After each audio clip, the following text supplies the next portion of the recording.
All right, hello. Welcome everyone. Good evening. Welcome to session 2 of Oxygen Therapy and Critical Care, the case-based series. Today we're going to be talking about diagnosing hypoxemia and pulse oximetry. And as usual, we have Dr. Rachael with us today, and Dr. Kaino will be joining shortly. So without further ado, I will hand it over to Dr. Rachael to start us off.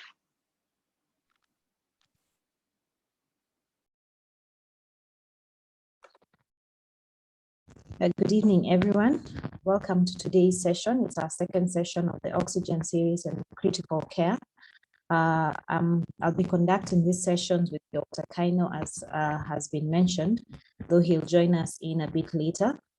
He's on the road, but he'll join us. So I'll take over. I'll be the one to start the session. So during this session, a bit of housekeeping. Should you have there? It's a case-based session.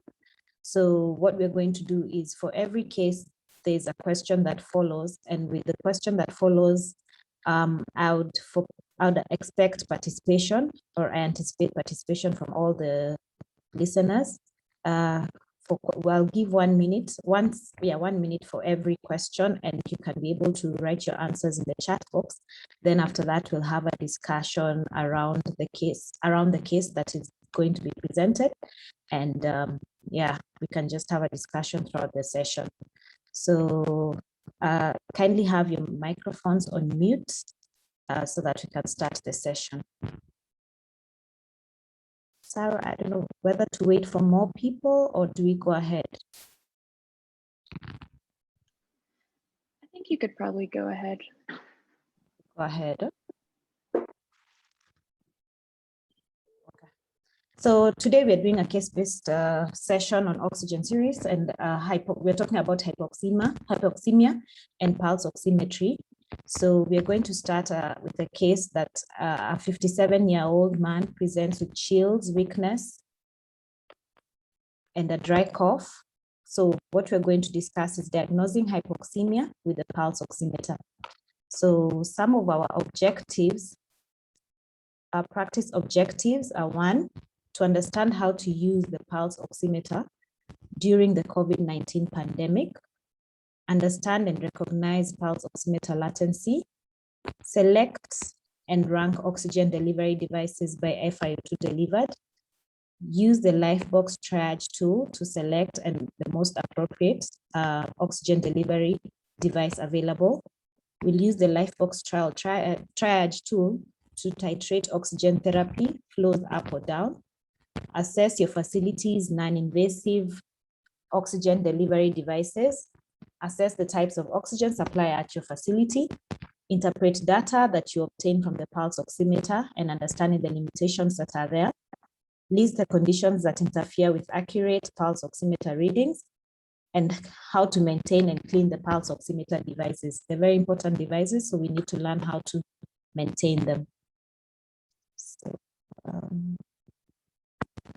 So previously, in our previous session, we had this case that we went through. So we had a 57-year-old male presenting with a 4-day history of chills, weakness, and cough. His wife was a nurse, had been tested positive for COVID 3 days ago. His saturations were at 89% at home. So his wife sent him to the emergency department. At the hospital, the patient was screened for COVID-19 risk factors, isolated from other patients, and is wearing a face covering. You and the nursing student are wearing PPE for contact, droplet, and airborne precautions. The patient admits his gas shortness of breath with moving and eating, but denies fever, shortness of breath at rest, loss of taste or smell. He states he has been less active and staying in bed.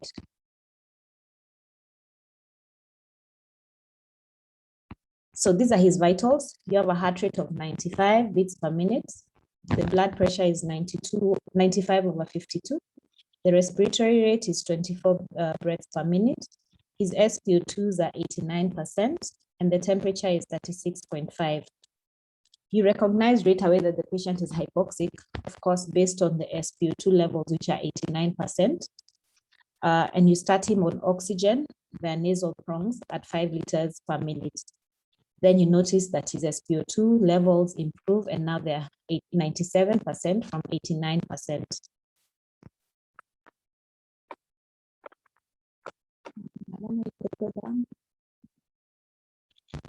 So frequently asked questions. How do you use this pulse oximeter? How is the pulse oximeter used in the COVID-19 pandemic?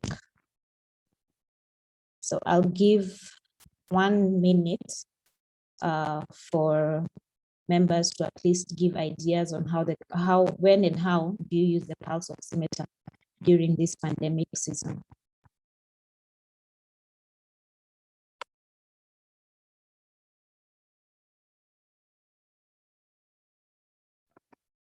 Kindly use the chat box for your answers. Thank you.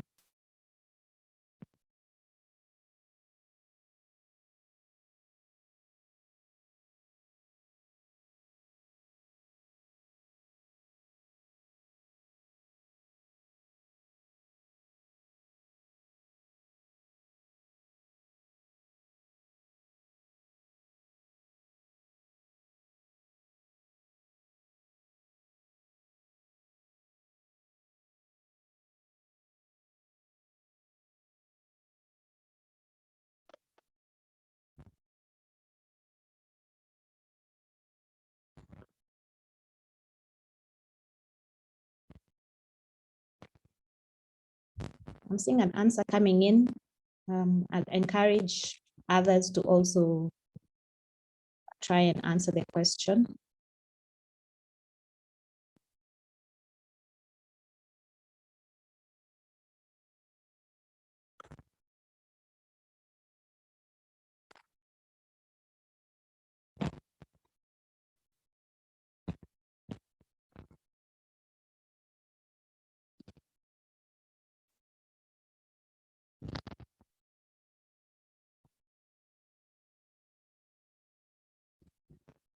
Only one person is answering. The rest.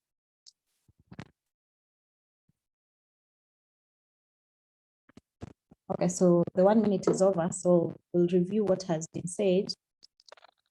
So someone says it can be used as an indicator for admission for a patient. Yes. Patient monitoring and triage during admission.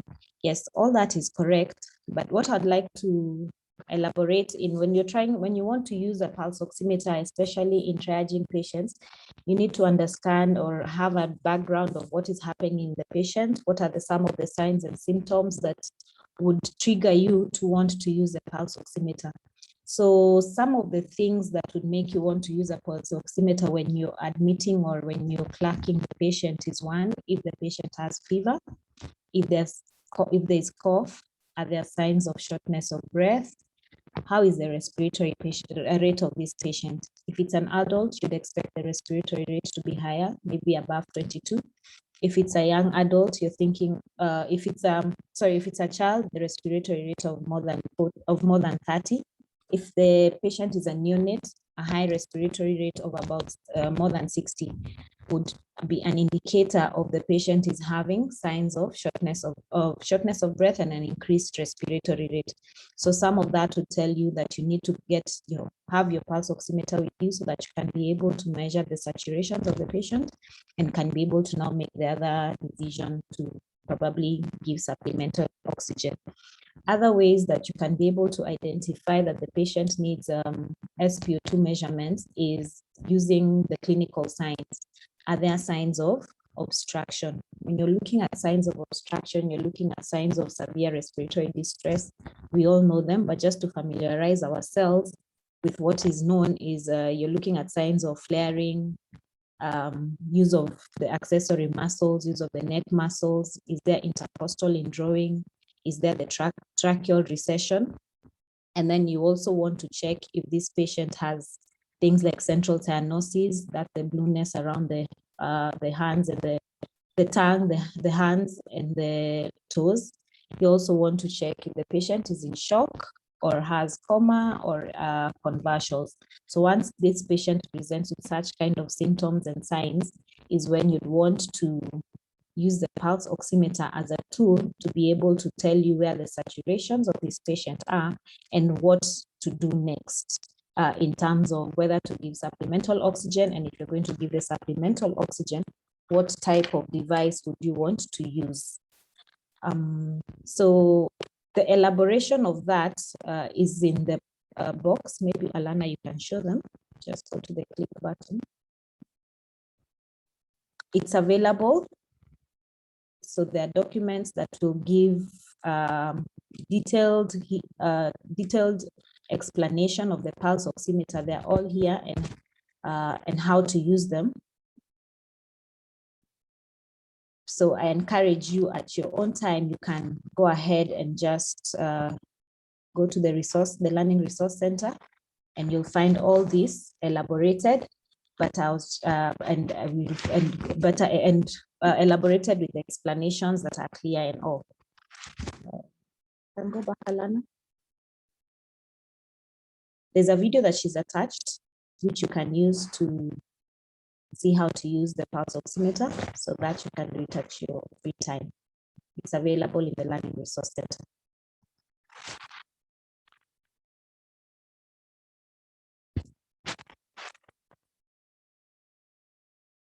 So the next frequently asked question is, after you've decided to start the supplemental oxygen, how soon should you have your SpO2 increasing? So how long after starting oxygen should the SpO2 increase?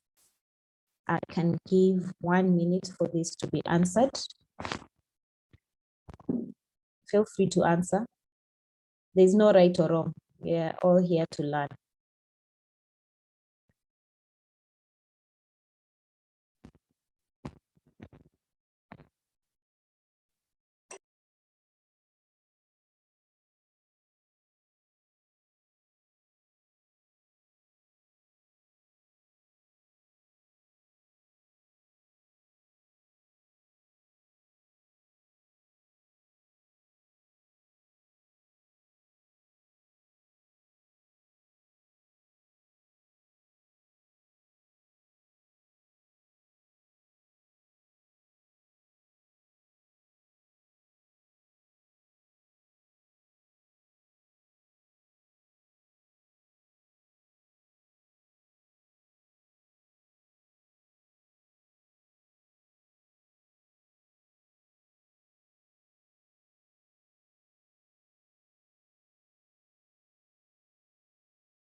Time's up, so we can see what has been written in the chat box.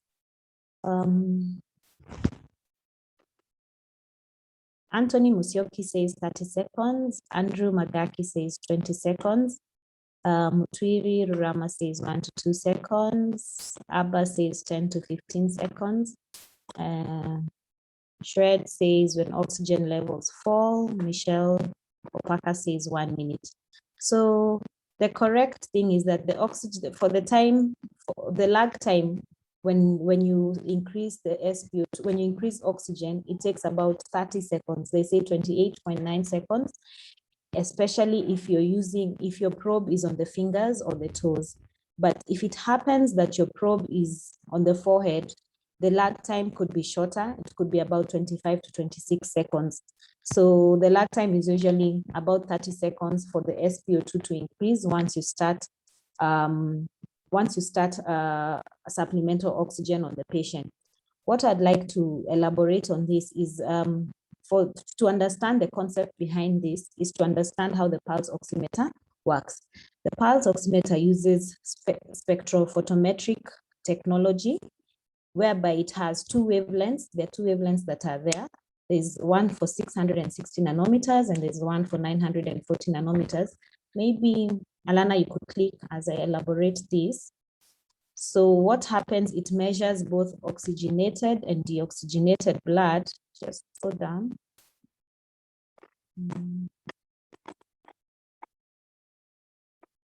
Further down, there's a graph. No, we've gone too fast. Page 2, I think.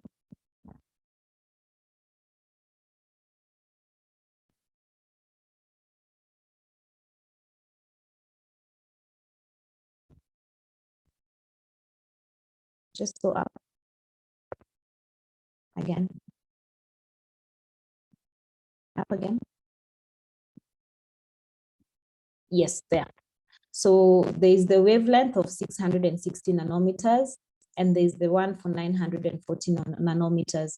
So the pulse oximeter uses the photometric mechanism to measure both oxygenated and deoxygenated blood at these different wavelengths.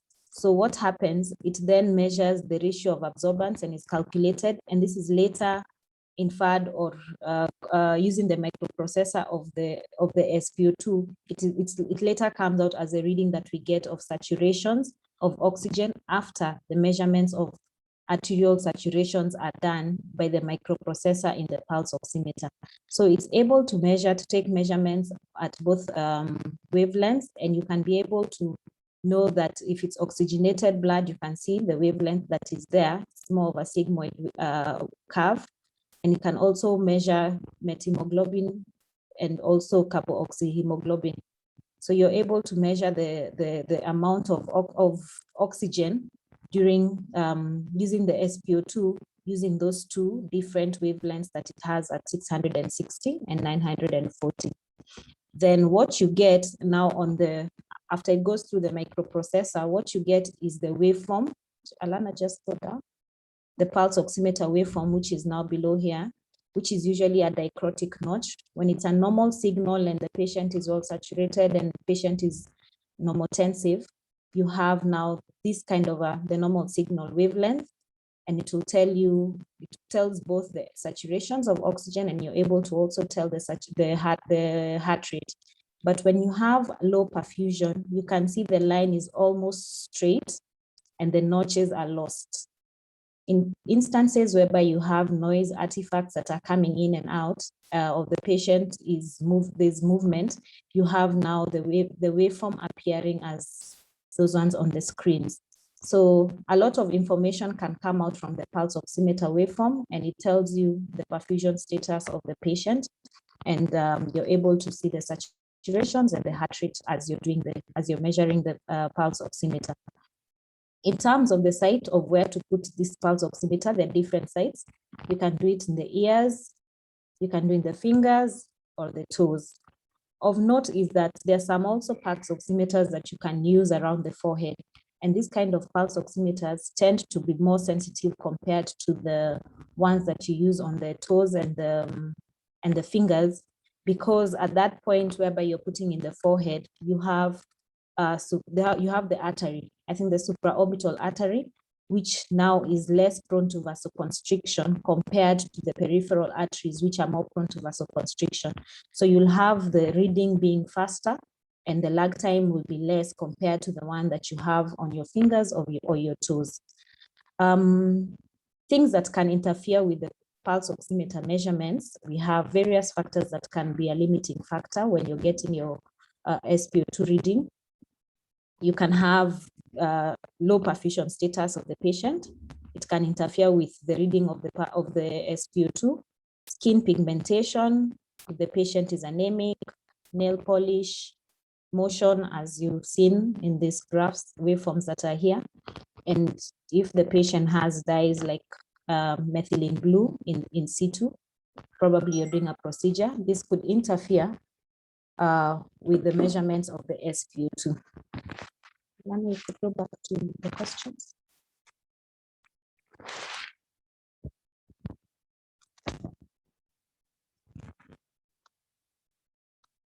I think I can welcome Dr. Kaino for this. I think I saw him. Welcome, Dr. Kaino.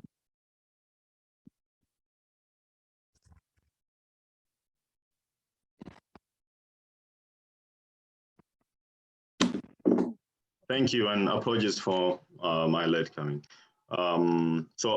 We'll continue here with this question that says, rank these oxygen delivery devices in order of least FiO2 delivery to highest FiO2 delivery.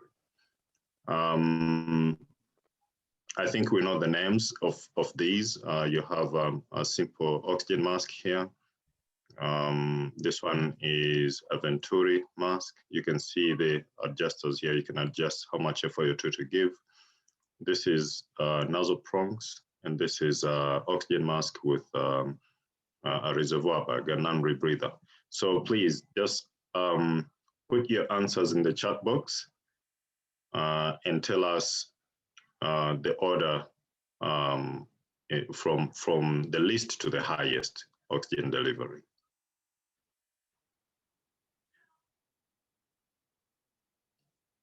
If for you least to highest is prongs, then non-rebreather, then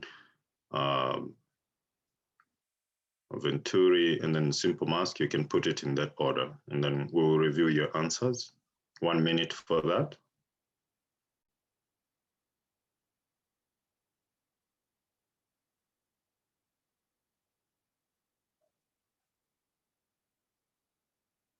Anytime when you have free time, you can visit these materials again. And as we show you, click on these links to learn more about that segment of the presentation, or more specifically, that question that we're asking.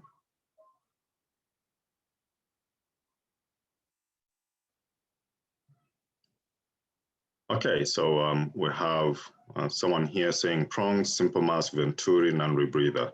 And both of, okay, prongs, simple mask, non-rebreather, Venturi, both of them are, okay, high nasal prongs, simple mask, Venturi, non-rebreather.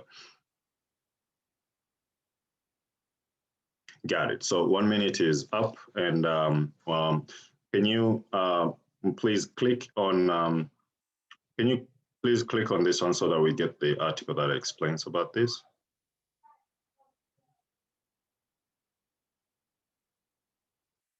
Okay, so when you click on this material and you go through it, you will clearly see that when you're providing oxygen supplementation, oxygen therapy through the nasal prongs, okay, your flows in mils per liter should be about 0.5 to 5 liters per minute. Okay, you cannot give more than that because then it starts to irritate the patient in the nasal cavity. So the flow should be within 0.5 to 5 liters per minute, and the FiO2 that you can provide with that is between 28 and 40, okay? So that's the limit for the nasal prong. And then you can also use other things that were not listed in our question, like a nasopharyngeal catheter, all right? These you can use for infants and children, and the flow rate is about 0.5 to 2 liters per minute, and you can get an FiO2 of up to 60, okay? So you can see here the nasal cannula going through the nares and into the nasal cavity and into the nasal and oral pharynx down here. So it delivers oxygen all the way down to the pharynx. And that's why you get more FiO2 even for less flow. Can we scroll up a little bit more? This is a simple face mask, and flows are 6 to 10 liters per minute. And you can use this for adult and children, and the FiO2 is about 44 to 60%. And with the reservoir, which is the non-rebreather, you can have, I hope you can still see down here in the blue section, you can have flows from 10 to 15 liters per minute and have FiO2s of up to 95%, which is very high. And with Venturi mask, you can see the FiO2 is limited between 24 and 60. So the non-rebreather mask with the reservoir has the highest efficiency in delivering oxygen. We have others like the head box incubator or tent. You can see here you have the head of the child caged in this box here, which is transparent. So you can see the child, or what is going on with the child inside the box, whether they are vomiting, regurgitating, or suffocating, you can see them. And then you pump air into this box and you let them breathe spontaneously. And this is still like under experiments. It's experimental, and the WHO has not recommended this for the reasons that you need a lot of oxygen to deliver in this box. So there is a lot of oxygen wastage. As you can see, it's not very well sealed around the neck. And also you have other holes around the box so that to allow air to come in to adjust for different FiO2s. The patient, when they breathe out, all the carbon dioxide remain in this box, so they are breathing in, so there is some sort of rebreathing, and there is a risk of hypercapnia because of that. And you can give about 2 to 3 liters per kilogram per minute to avoid rebreathing of carbon dioxide. So you need very high flows to actually blow out all the carbon dioxide that the patient is breathing out. Can you close this and go back to the questions? So feel free to visit these sites when you have free time. But as we have seen, I will arrange it as nasal prongs, go to simple mask, and then Venturi, and finish up with non-rebreather. Okay, so we are coming to this question here, the next question, which says, when do you need to escalate oxygen therapy support? Okay. So if you can answer this in the chat box again and tell us when do you need to escalate oxygen therapy? So when we say escalate oxygen therapy, we mean either change device for delivering that oxygen, okay? Maybe you are giving it using nasal prongs, now you want to change to something else, that is escalation of oxygen therapy. Or increase using the same device, but increase the flow. As you saw with nasal prongs, you have 0.5 to about 5 liters per minute. So when do you want to increase that flow? But most of the time is about changing your device, okay? The one that you use to deliver oxygen, the interface between the patient and the oxygen source. So please, and you can change these depending on saturations, whether it is improving or not, or whether it has reached the desirable level or not. Need to escalate oxygen therapy support if saturation is constantly below 92%, depending with oxygen levels, okay? So everybody is giving their answers here. Okay, I thought this was an answer, but this was Sarah. Yeah. Okay, so depending on oxygen support, oxygen levels, saturation levels, that is correct. Sarah, can you please click on this so that we can see the answers here for this particular? So you can always come to these sections and can you make it a little larger for people to see? Okay, just scroll a little bit up. So Lifebox came with an algorithm for oxygen supplementation that we'll see a bit later on. But when do you decide to escalate your oxygen therapy is correct. When you have undesirable saturations for that particular patient, you really want to give more oxygen, especially if you have been giving oxygen using devices that deliver low FiO2s. So for instance, if the saturation is below 92, for a patient that you think should be having saturations above 92, then you may change from a nasal prong, okay, which was already at 5 liters per minute, to okay, I see Alan is trying to bring up the algorithm for decision making on oxygen therapy, which was developed by, I think, Lifebox, this one, yeah. So you may change depending on what type of patient you have. So some patients, I think we know the threshold saturations for different profile of patients, okay? COPDs, we want to target a certain saturation, which is different from a pregnant woman, which is different from a normal individual who is desaturating, and we want to maintain that normal saturation. But this is just a general algorithm on how to go about improving saturations in patients, okay? And It's a bit convoluted. I will not go through it now, but I would advise all of you to really check on this later on when you have time during the weekend. Yeah, maybe we can go back. We can go back to the presentation.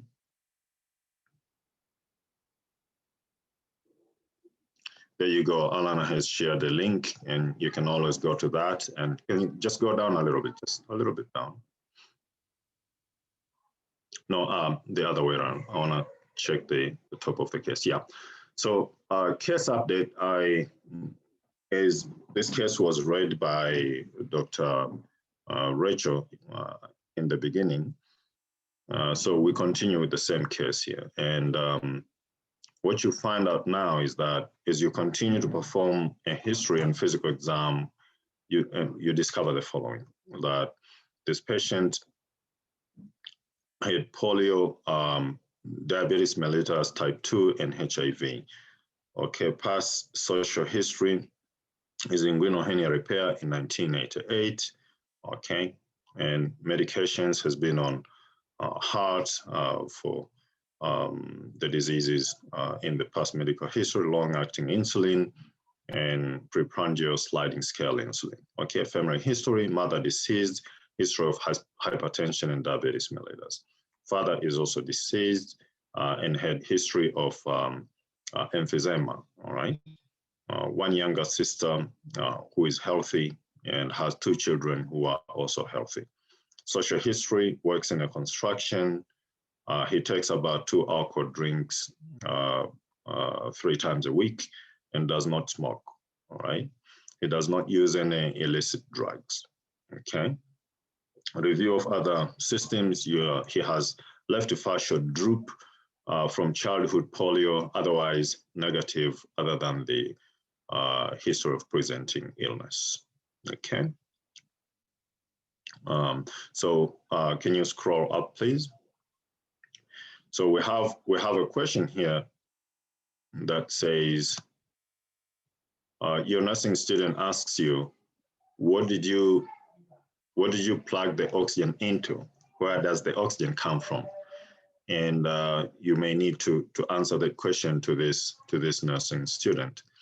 And different hospitals have different oxygen sources. Others use concentrators, others use oxygen cylinders, wall supply, and wall supply could be coming from a manifold of cylinders or from an oxygen plant if you have it in your hospital, et cetera, et cetera. Now, coming down to this other question, what are the different types of oxygen supply and which does your facility use? So if you can give us your quick answers here, we have 1 minute for that. Please tell us, what oxygen supply do you use? What type of oxygen supply do you use at your facility? Okay, and you have them as a concentrator, you have it as an oxygen cylinder, okay, as a manifold, or you have maybe an oxygen plant, or you use, okay, please just put that in your chat box here so that we get to know what type of oxygen source you use.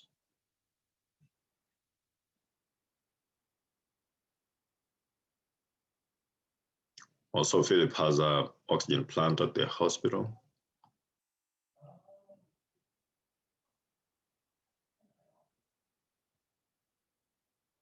Yeah. Okay, so we have only Philip answering here that he has oxygen plant at his hospital, and that's what they use for oxygen sources in the wards. Alana, can you please click on this box? Let's take a look at the oxygen sources. Cylinder manifold, Maxwell uses cylinder manifold.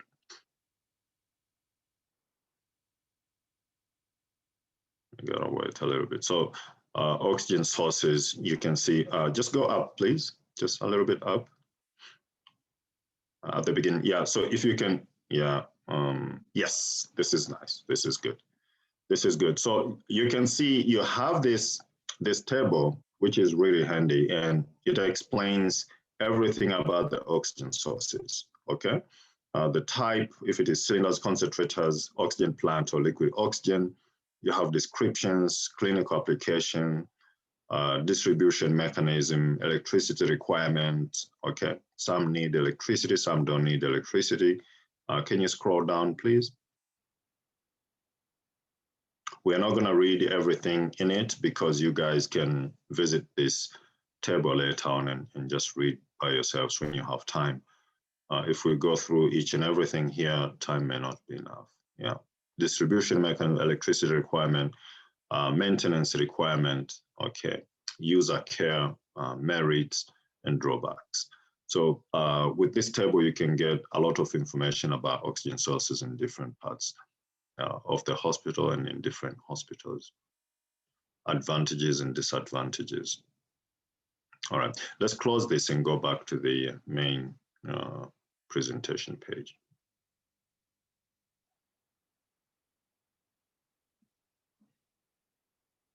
Yeah, Dr. Rachael, would you like to take us through the through these practice change action items?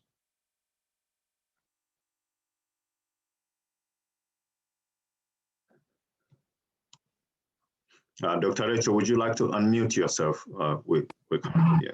Sorry. Thank you, Dr. Kaino, for your input.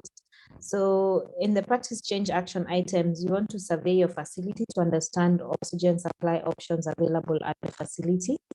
List them, number of which, whether you have oxygen cylinders or oxygen concentrators. Note if your facility uses pipeline gases.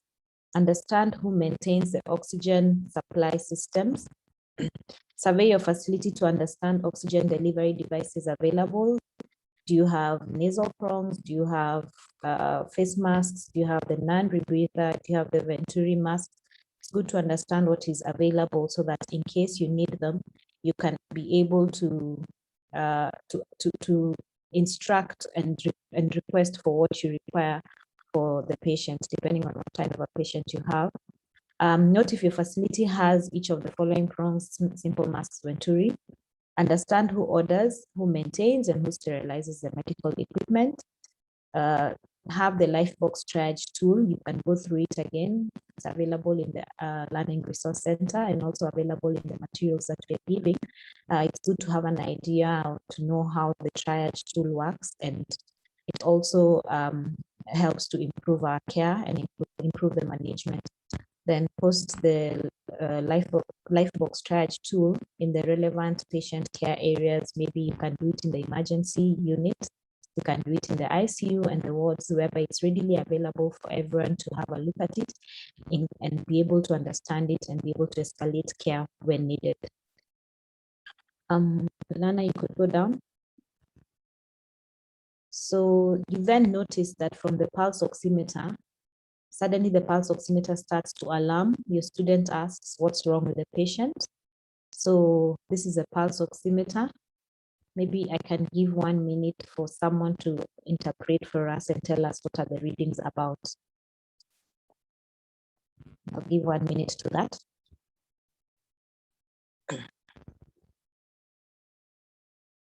Have your question, have your answers on the chat box, and we'll go through them.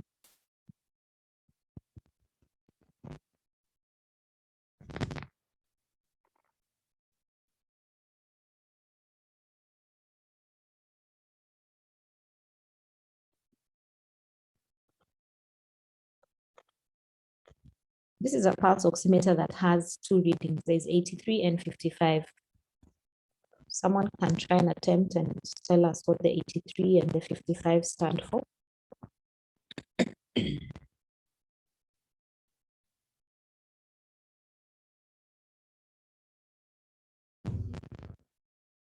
Yes, Shred is saying that there's less oxygen supply. Okay. Hillary says for 83 is artifacts. Shred says the device failure.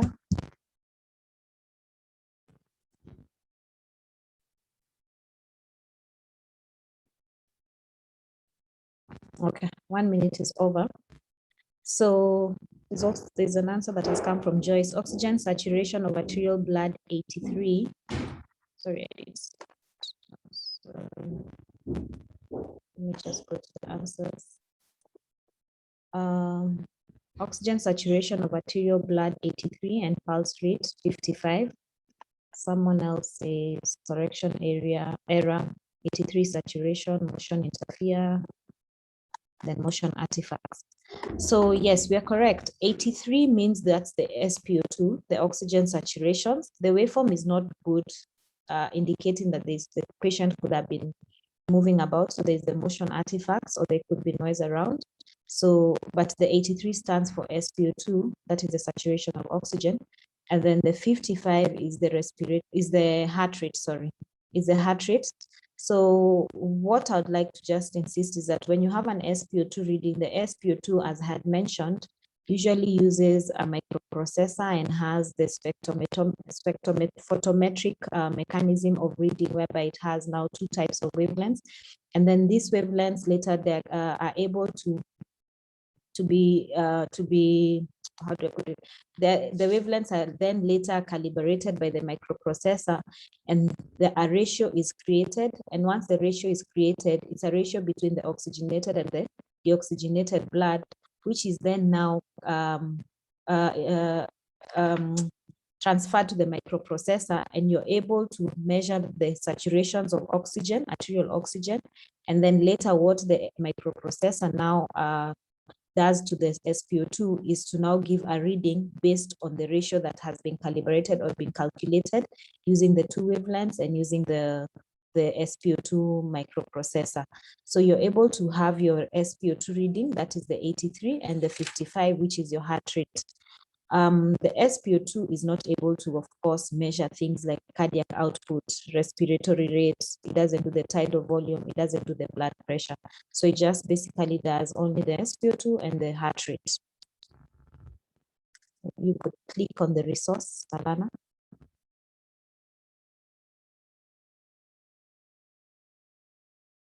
So this is just what that question was just telling us about, whereby you have the 83 as the SpO2 and the 55 as the heart rate.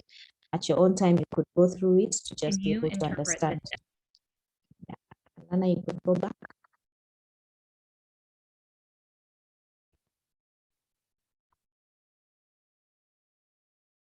So how will you respond to this student? How will you respond to the patient?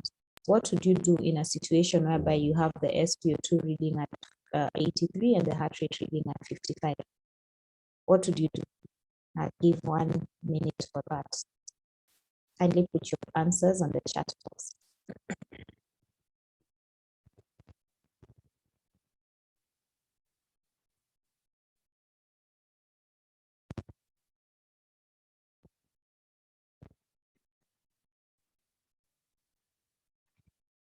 Anyone who can attempt can have your answers on the chat box.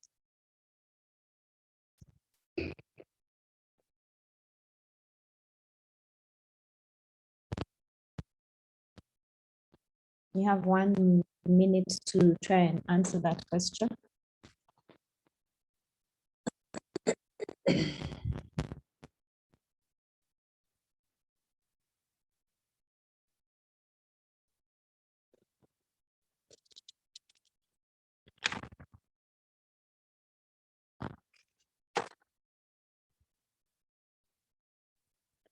Francis says increase the FiO2.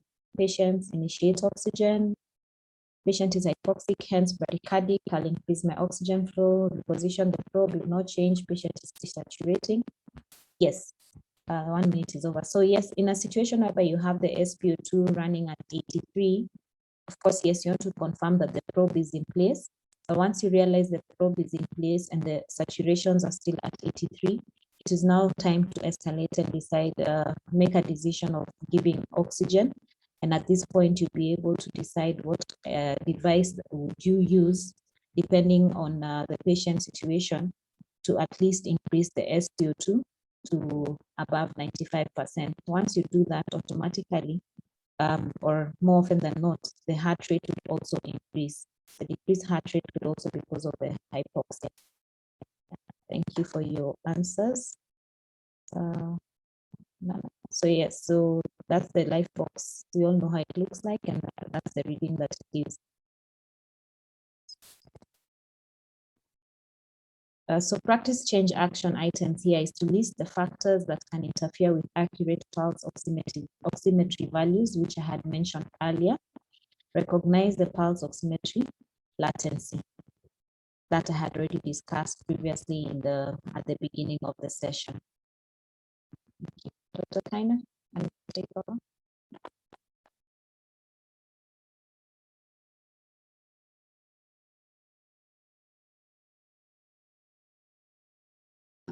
I keep forgetting to turn on the microphone. Okay, thank you, Dr. Rachael. So case update here is that the pulse oximeter probe had fallen off the patient finger. You had your student reposition the probe, and now the saturation reads about 95%. Okay. And the question is in the blue box here, how do you properly care for pulse oximeters? How do you clean them between uses? I'm sure all of you have pulse oximeters in your hospitals. Yeah, people here were still giving answers, which I think they are correct. Okay, let's go back to our question here in the blue box. How do you properly care for pulse oximeters? How do you clean them between users in your hospital? I'm sure all of you have pulse oximeters. Just text in the box here, how do you clean your pulse oximeters between patients?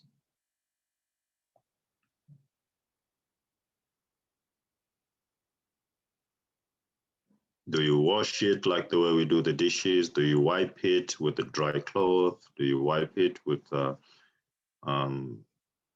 spirit, with water and soap? How do you clean your pulse oximeter? You can put your answers here. 1 minute.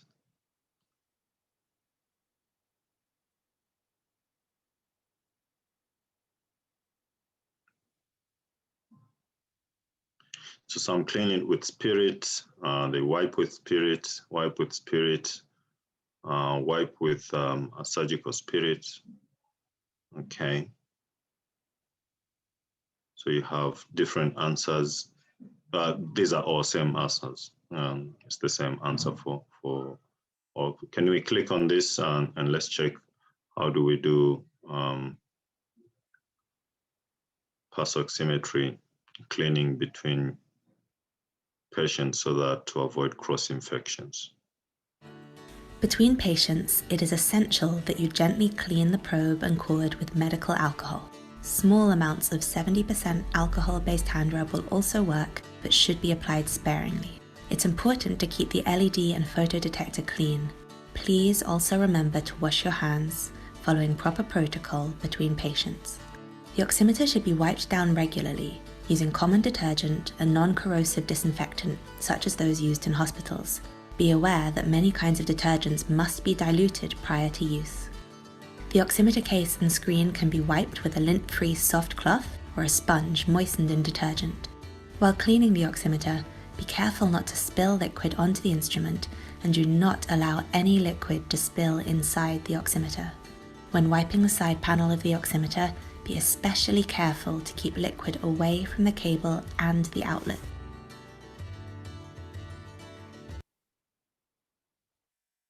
Okay, let's close this and go back to the presentation. Now, of course, it's obvious that this is an electronic device. So if you put any liquid inside, you may cause electric shock and probably burn the motherboard inside, the circuitry, and you may permanently lose that device. But also you need to clean the emitter and the receiver so that you have correct readings of the saturations and rate and heart rate. And this is a review of the practice change objectives. So I'm just going to read them to you. This is what we've been covering here. Number one is to understand how to use the pulse oximeter during COVID-19 pandemic. Number two, understand and recognize pulse oximeter latency, like Dr. Rachael has explained at the beginning of this talk. And number three, select and rank oxygen delivery devices by FiO2 delivered. And therefore, if one is not sufficient to increase saturation of a patient, you may opt for another device, and that would be oxygen therapy escalation. And then the next one is use Lifebox triage tool to select the most appropriate oxygen delivery device available. And I suggest that you sit and look at this triage tool. It's a bit busy, so you need time to master it. But also you can print this and maybe laminate it in a transparent plastic and put it in the areas where oxygen therapy is provided to patients so that someone can review quickly instead of trying to pack it in your head. All right. Use the triage tool to titrate oxygen therapy flows up and down, okay, using one particular oxygen device or interface device. And assess your facility's non-invasive oxygen delivery devices. So you need to know which ones you have and what are the capabilities of these devices, which one delivers more FiO2 than others per prescribed flows of that device, the flow range.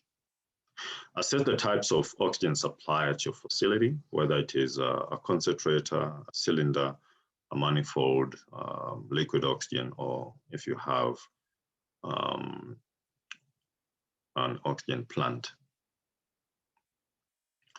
And then you have to interpret data obtained using pulse oximetry and understanding the limitations of the oximetry. So when you have low readings, don't take it for granted. It could be an erroneous reading. So you have to make sure that it is a true reading representing the patient's condition, so that you don't start treating pulse oximeters, but you treat the patient. All right. List the conditions that interfere with accurate pulse oximeter readings. Okay, I think Dr. Rachael has taken you through these, and most of you, I think, already knew about these conditions that will interfere with accurate pulse oximetry functioning. And then clean and maintain the pulse oximeter device well, because it helps us a lot in identifying patients at risk of hypoxia or who have hypoxia. Can you scroll down, please? If we have, yeah, so key topic review for this talk was oxygen supply devices, that is cylinders, concentrators, plant, liquid oxygen, etc. Non-invasive oxygen delivery devices, so non-invasive so far, like prongs, masks, venturi masks, non-rebreather masks, etc., and how actually to use these to escalate oxygen therapy and fractional inspired oxygen. And then use pulse oximetry for triage of oxygen therapy and understanding limitations of pulse oximetry. And lastly, types of acute respiratory failure, which I think were not covered, probably will be covered in the next lecture.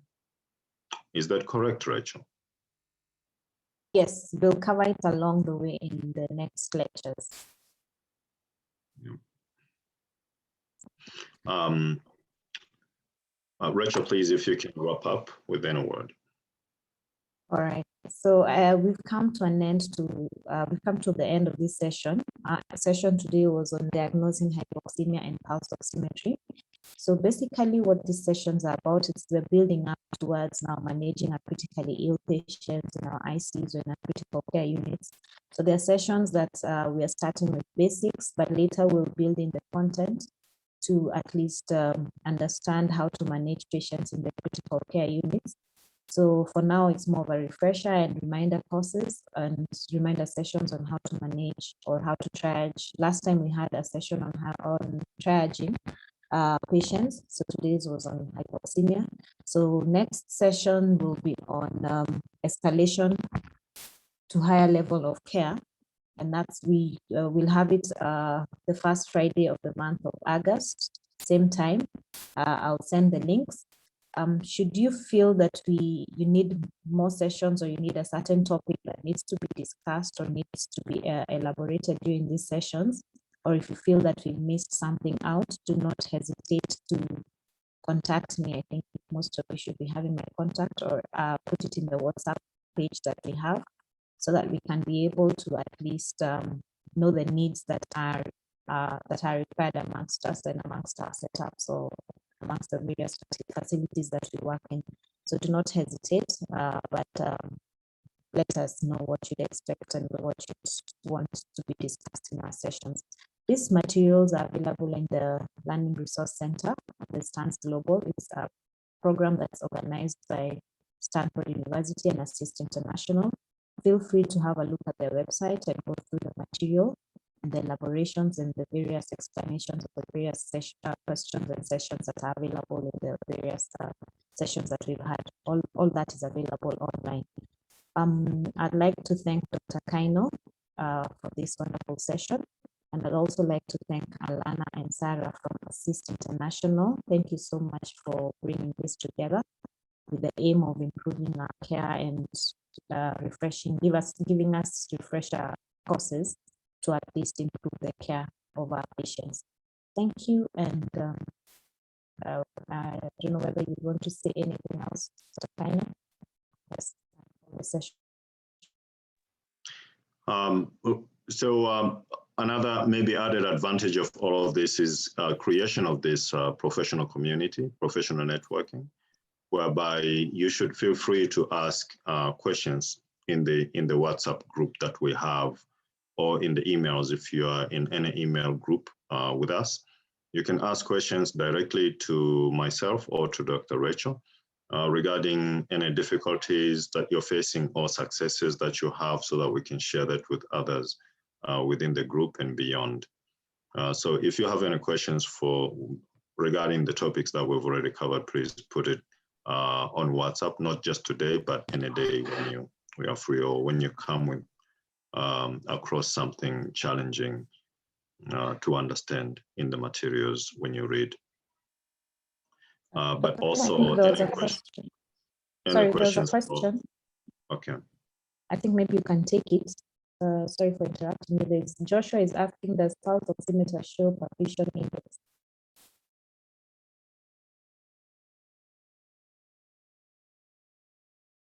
Do you want to take it, or I just answer?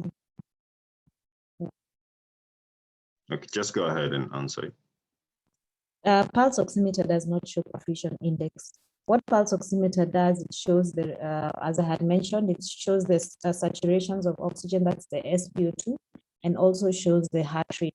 How it does measure the SpO2 is by measuring the saturation of arterial oxygen using the two wavelengths, whereby there's a ratio that is calibrated, which is later interpreted, and the microprocessor gives the measurements. It does not measure the perfusion index.